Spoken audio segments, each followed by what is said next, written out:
Apakah teman-teman pernah menghubungkan modul RF ke antena tapi di-extend menggunakan kabel koax seperti ini? Apakah ada pengaruhnya kehadiran kabel koax terhadap performa dari modul RF yang kita gunakan? Atau sama saja seperti kalau misalkan kita hubungkan langsung seperti ini? Nah, kali ini saya akan menunjukkan apa pengaruh dari kehadiran kabel koax atau transmission line pada modul RF yang terhubung ke antena ya. Untuk melihat efek dari transmission line, saya akan gunakan Nano VNA. Di sini bisa dilihat ada 3 trace yang saya hidupkan, mulai dari log magnitude, SWR, hingga Smith chart ya, chart yang bulatan ini. Pada mulanya saat Nano VNA tidak terhubung ke beban sama sekali, di Smith chart bisa dilihat plotnya itu pada posisi open ya, di paling kanan si Smith chartnya. Nah, sekarang kita akan coba hubungkan si Nano VNA ke kabel transmission line yang panjangnya ini nggak lebih dari 20 cm. Setelah kabel koaksnya kita hubungkan, ternyata kehadiran dari transmission line mengakibatkan impedansi pada Smith chart itu spinning around ya, atau melingkar di pusat si Smith chartnya. Ini coba kita mulai dari frekuensi paling rendahnya di 50 kHz. Kehadiran dari transmission line ini di frekuensi rendah ya memang tidak terlihat ada pengaruhnya ya. Namun di posisi ekstrim, terutama di bagian sini ya, di bagian tepat seperempat gelombangnya, sistem yang tadinya terlihat open di frekuensi rendah, pada frekuensi 234 MHz, dia berubah menjadi seolah-olah seperti short ya, padahal kita tahu ini adalah posisinya open ya.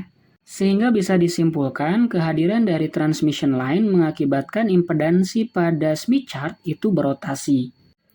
Selain itu, sistem yang pada mulanya terlihat seperti open, saat melewati seperempat gelombang, dia akan berubah secara drastis menjadi seperti short ya. Kita akan coba eksperimen apa yang akan terjadi pada beban 100 ohm saat dihubungkan pada transmission line yang tepat seperempat gelombang ya. Di sini saya sudah punya beban 100 ohm yang sudah saya solder ke konektor SMA ya. Ini kita akan coba hubungkan ke ujung transmission line yang tadi terhubung juga ke Nano VNA ya. Bisa dilihat di Smith chart juga terbaca sekitar 100 ohm juga ya. Ini pada frekuensi rendah, menandakan di frekuensi rendah ternyata kehadiran transmission line ini tidak terlalu berpengaruh.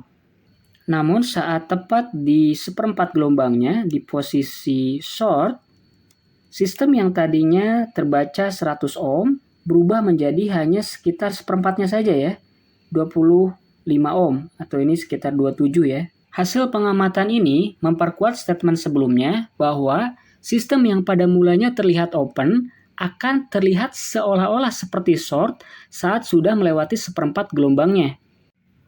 Hal ini mengakibatkan beban 100 ohm pada sistem 50 ohm terlihat seolah-olah seperti 25 ohm saat sudah melewati seperempat gelombang.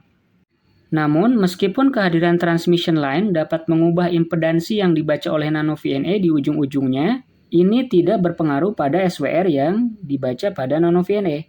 Kalau dilihat di trace yang SWR-nya itu virtually flat ya, jadi tampak seperti tidak ada perubahan sama sekali. Dari sini, kita juga bisa simpulkan bahwa kehadiran transmission line tidak mengubah SWR. Oke, segitu dulu untuk eksperimen pada malam hari ini. Terima kasih.